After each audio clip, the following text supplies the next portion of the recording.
रात के 2 बजे थे।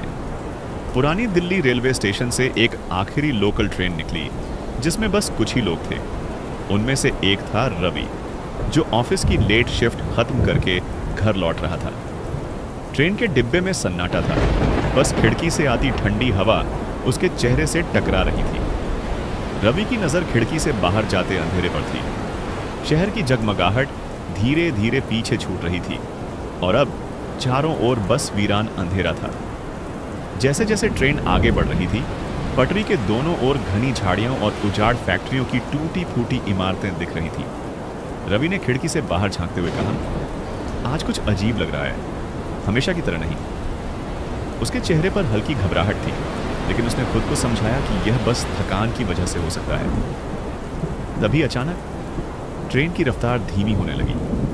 वजह कोई नहीं जानता था। रवि ने सामने बैठे एक अधेड़ उम्र के आदमी से पूछा, भाई साहब, ट्रेन क्यों रुक रही है? वो आदमी धीरे से बोला, ये जगह ठीक नहीं है, मैं अक्सर इसी ट्रेन से जाता हूं और हर बार यहां कुछ न कुछ अजीब होता है। रवि ने उसकी आंखों में डर देखा। उसने बाहर देखा, ट्रेन अब पूरी तरह रुक चुकी थी। फिर कुछ हिला। पटरी के किनारे घुप अंधेरे में कुछ सफेद सा दिखा, जैसे कोई कपड़ा हवा में लहरा रहा हो। रवि ने धीरे से कहा, ये क्या है? सामने बैठे आदमी ने कांपती आवाज में कहा, देखो मत, बस अपनी नजरें झुका लो। लेकिन रवि ने उसकी बात नहीं मानी। उसने ध्यान से देखा और तभी ट्रेन अंधेरे में रुक चुकी थी। चारों ओर बस सन्नाटा था। सिर्फ इंजन की धीमी आवाज और पत्तों की सरसराहट सुनाई दे रही थी। रवि ने सामने बैठे आदमी को देखा। उसका चेहरा पसीने से भीगा हुआ था। रवि ने धीरे से पूछा, भाई साहब, आप इतना डर क्यों रहे हैं? वह आदमी कांपते हुए बोला, तुम समझ नहीं रहे, यहां हर रात कुछ होता है। जो इसे देख लेता है वो क्या? रवि ने पूछा। वो फिर कभी दिखाई नहीं देता। रवि के रोंगटे खड़े हो गए। उसने खिड़की से बाहर देखा, कुछ सफेद सा दिखा था। वो चीज हिल रही थी। नहीं, वो किसी का सिर था। पटरी के किनारे एक औरत खड़ी थी। उसके लंबे सफेद बाल बिखरे हुए थे और उसका चेहरा अंधेरे में छिपा हुआ था। लेकिन जो सबसे डरावनी चीज थी, वो ट्रेन की तरफ देख रही थी बिना पलक झपकाए। रवि ने जल्दी से अपनी सीट से उठकर दूसरी ओर देखा, लेकिन अब वहां कुछ नहीं था। मैंने देखा था, रवि ने घबरा कर कहा। सामने बैठे आदमी ने डरते हुए कहा, अब तुम बच नहीं सकते।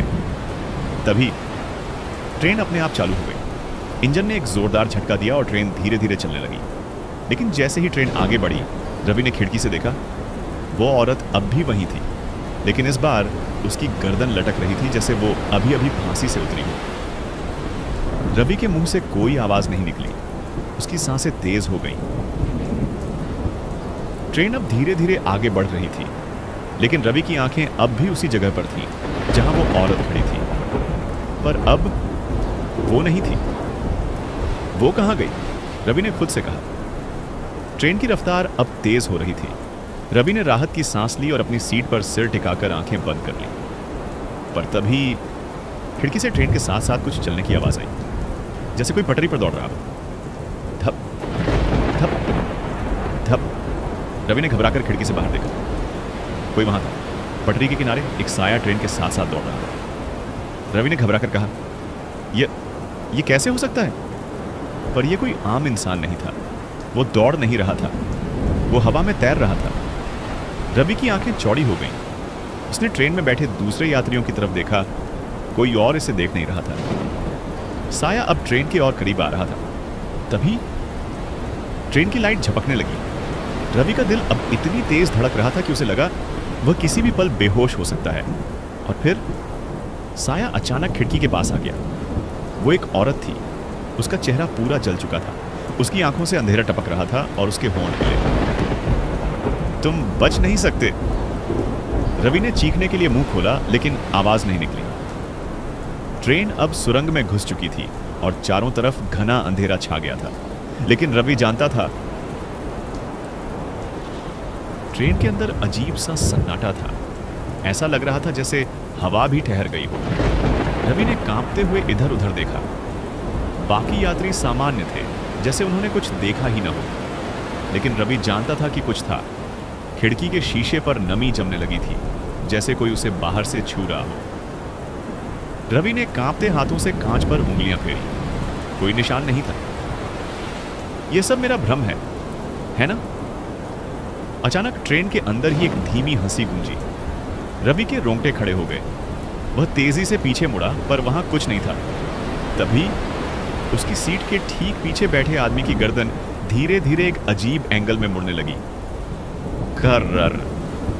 वह आदमी अब भी सीधा बैठा था, लेकिन उसकी गर्दन लगभग 180 डिग्री घूम चुकी थी। उसकी आंखें सफेद थीं और उसके मुंह से काला धुआं निकल रहा था। रवि की सांसें अटक गईं। उस आदमी का मुंह खुला और उसमें से एक धीमी घुटी हुई आवाज निकली, तुम्हें भी जाना होगा। रवि चीखने ही वाला था कि ट्रेन की लाइट्स झपकने लगी। चारों तरफ हलचल मच गई। ट्रेन अब किसी अंधेरे जंगल में पहुंच चुकी थी और रवि को एहसास हुआ कि वह अकेला नहीं था। रवि का पूरा शरीर सुन्न पड़ चुका था। ट्रेन के भीतर मौजूद हर चीज अब अलग सी लग रही थी। सीटों का रंग भी पहले जैसा नहीं था, जैसे वो जल चुकी हो। उसकी नजर सामने बैठे एक बुजुर्ग पर पड़ी, जो कुछ बुदबुदा रहे थे। उनके होंठ फड़फड़ा रहे थे, पर उनकी आंखें बंद थीं, जैसे वो किसी और ही दुनिया में हो। रवि ने घबरा कर पूछा, बाबा आप क्या कह रहे हैं? बुजुर्ग ने धीरे से आंखें खोली। उनकी आंखों में खून उतर आया था। तूने उसे देख लिया, अब वो तुझे देख रही है। रवि का कलेजा मुंह को आ गया। क्या मतलब? बुजुर्ग ने कांपते हुए अपनी उंगली उठाई और धीरे से रवि के पीछे इशारा किया। रवि को महसूस हुआ कि उसकी गर्दन के ठीक पीछे किसी की सांसों की गर्मी पड़ रही थी। ट्रेन की सभी लाइट्स एक साथ बंद हो गईं। अंधेरा, गहरा अंधेरा, और उस अंधेरे में रवि के कान के पास एक फुसफुसाहट गूंजी, तुम बच नहीं सकते। रवि की पूरी रीढ़ में ठंडक दौड़ गई। उसने एक झटके में सिर घुमाया, पर अंधेरे में कुछ भी नजर नहीं आया। ट्रेन की खिड़कियों के बाहर सिर्फ काला सन्नाटा था। अचानक ट्रेन के अंदर धीमी धीमी खरोंचने की आवाजें आने लगी।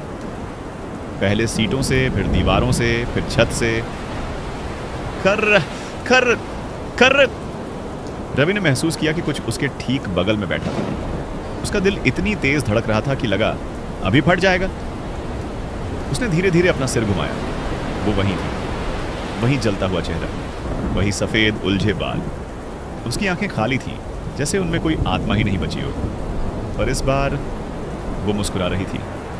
रवि के गले से कोई आवाज नहीं निकली। तुम्हें आना होगा।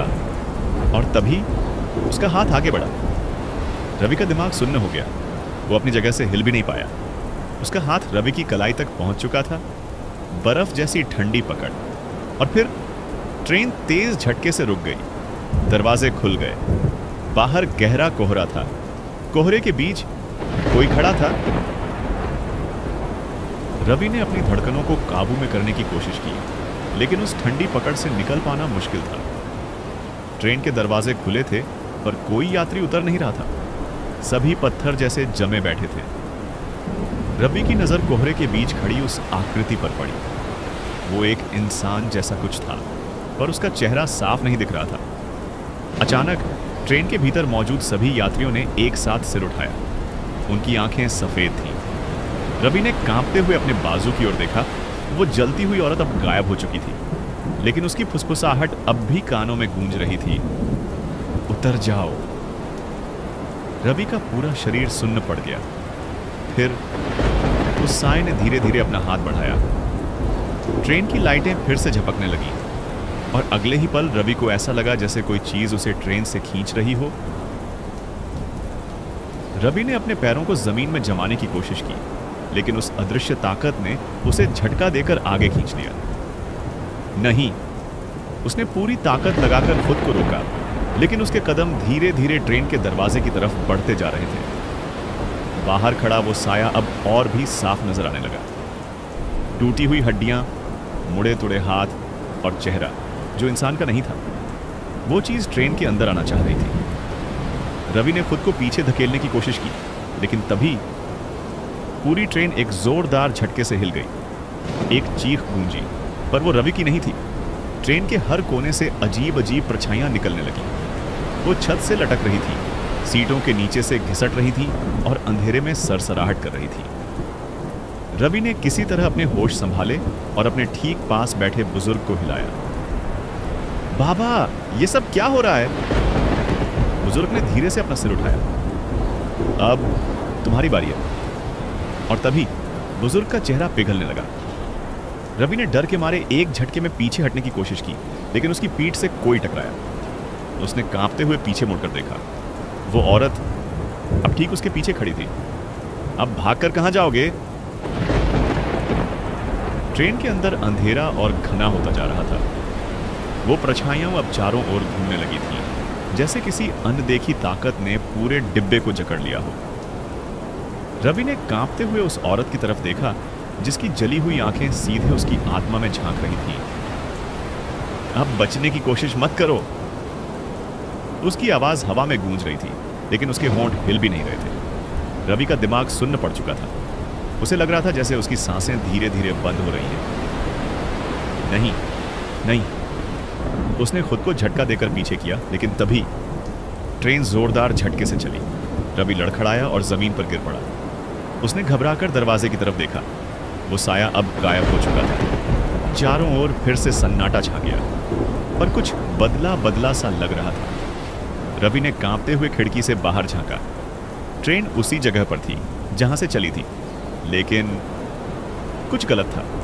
स्टेशन पर कोई नहीं था और प्लेटफॉर्म की घड़ी पिछली रात के 2:15 पर रुकी हुई थी। रवि का सिर चकराने लगा। ये क्या हो रहा है? उसने खुद से बुदबुदाया। और तभी ट्रेन के भीतर मौजूद सभी यात्रियों ने एक साथ उसकी तरफ देखा। उनकी आंखों में बस एक ही चीज थी, अंधेरा।